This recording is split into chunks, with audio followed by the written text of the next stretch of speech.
कल गो डिजिट की लिस्टिंग हुई। लिस्टिंग के बाद हमारे सहयोगी अनुराग शाह ने कंपनी के फाउंडर और चेयरपर्सन कमलेश गोयल से खास बातचीत की है। फटाफट से उसके कुछ अंश दिखाते हैं आपको।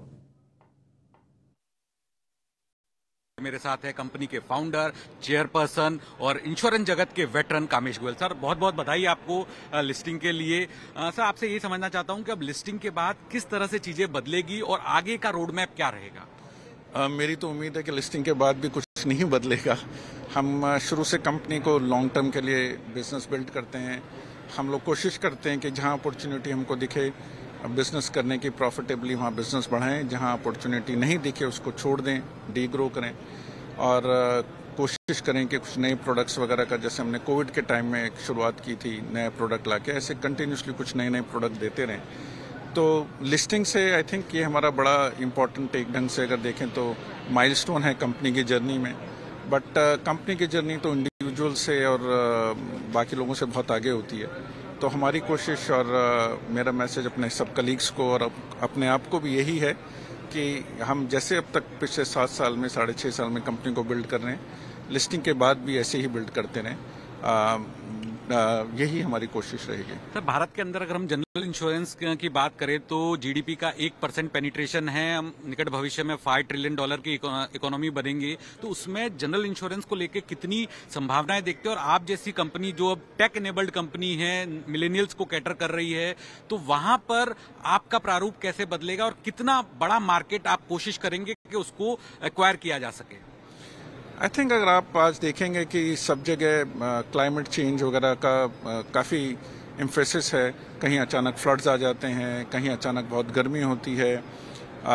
और वैसे भी देखें अगर हम इंडिया में पिछले साल रिकॉर्ड सेल्स हुई न्यू कार की, तो जैसे घरों के लिए लोग कंटिन्यूसली लोन्स लेके बिल्ड कर रहे हैं, तो अगर हम उस सब से देखें तो पोटेंशियल तो इंडिया में बहुत ज़्यादा है। हमारे यहाँ थोड़ा सा इंश्योरेंस अवेयरनेस की कमी है।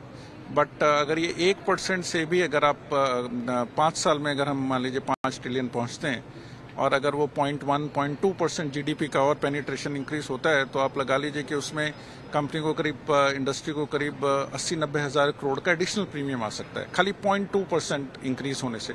सो पोटेंशियल तो काफ़ी है। मेरे ख्याल से लोगों को ये देखना चाहिए कि फाइनेंशियल सिक्योरिटी में जैसे mutual funds, insurance, life insurance वगैरह जरूरी है, ऐसे अपने जो असेट्स हैं, अपनी हेल्थ है, उनका भी इंश्योरेंस करना बहुत जरूरी है। तो मेरे तो सबसे ये गुजारिश करूंगा कि थोड़ा सा इंश्योरेंस में इंटरेस्ट लें, थोड़ा समझें कि किस टाइप के कवर हैं, कंपनी का क्या ट्रैक रिकॉर्ड है क्लेम सेटलमेंट वगैरह का। और अगर आप थोड़ा सा इंटरेस्ट लेते हैं, क्योंकि खराब टाइम में इंश्योरेंस ही काम आती है, तो उस पर थोड़ा सा लोगों को ध्यान देना चाहिए। इसको सब कुछ किसी पे छोड़ नहीं देना चाहिए कि यार ठीक है, या भगवान भरोसे छोड़ दिया।